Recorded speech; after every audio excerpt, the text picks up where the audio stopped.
that actually brings up an interesting point, because I was talking about this with Cody's dad, Mike, earlier tonight, and they, opening weekend, basically went up and set up A-frames right in the middle of the field with grass that they had on it from the year before.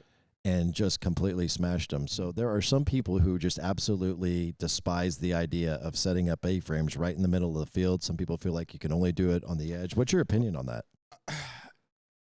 You can definitely do it, put them in the middle of the field, but I think 60% of the time, every day. I think the biggest issue whenever you do something like that, when you set up in the middle of the field, is your shadow. Yeah, that's. Or your backdrop too. Like, you can't be on the crown of the hill. You don't want to be on the crown of the hill. You don't want to be silhouetted.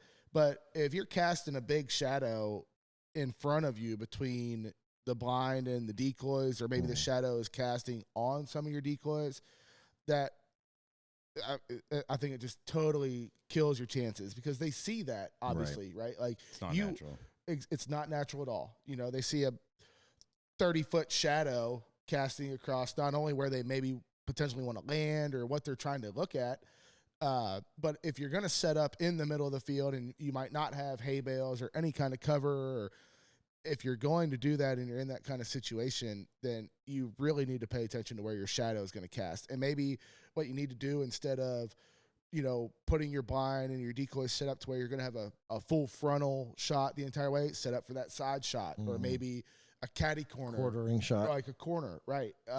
But always be aware of your shadow if you're trying to set up in the middle of a field and your silhouette. You don't, like Nate said, you don't want to be the edges though too. You don't want a shadow on your right. Exactly. But you know, at least like with an edge, you know, if you're trying to edge them or you're on a fence line or something, there might be other things that are casting shadows at certain times of the day on that field. Rather, when you're trying to just set up right in the middle, you know, you just got to be really wary of where your shadow is going to cast, is, I think, the biggest thing. Well, let me ask this then. Do you think that, obviously we're always complaining about wind. For sure. Right? And while we're here, we're going to have light winds in the morning and strong winds in the afternoon. Right. So does that have an impact on whether or not you're going to set up in the middle of the field if you got a variable wind?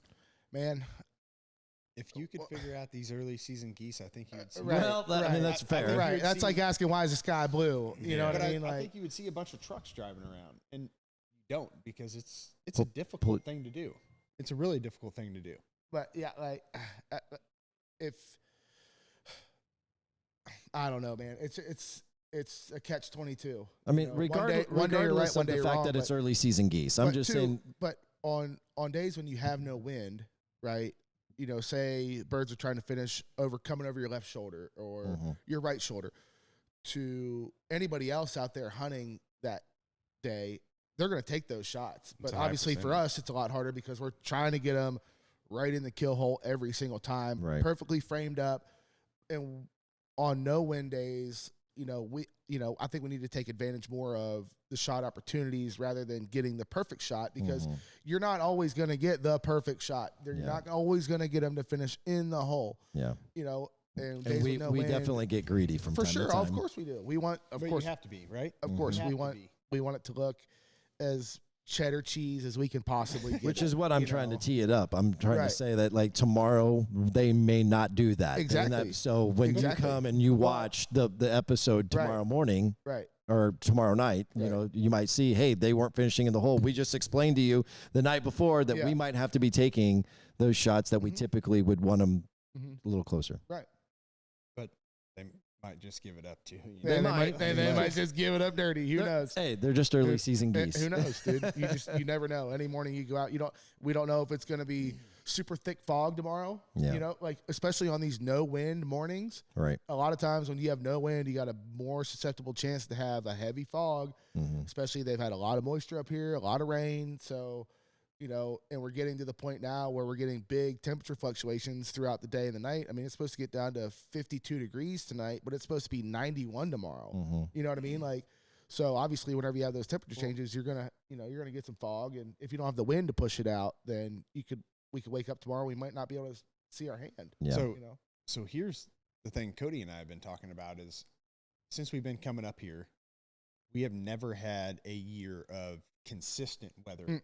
So he always jokes like we bring the cold front, right? We either bring the cold front, the rain, whatever the case may be. Right.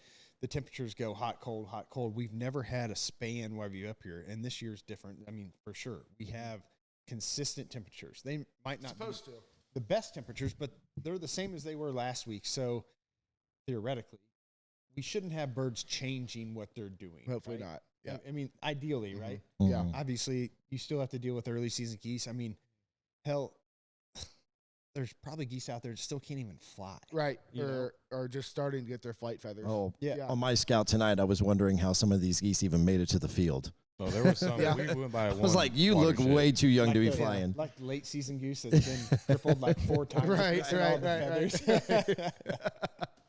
When he flies in, it's like that one got shot at 3 times. Like you can tell he got shot at 3 times already.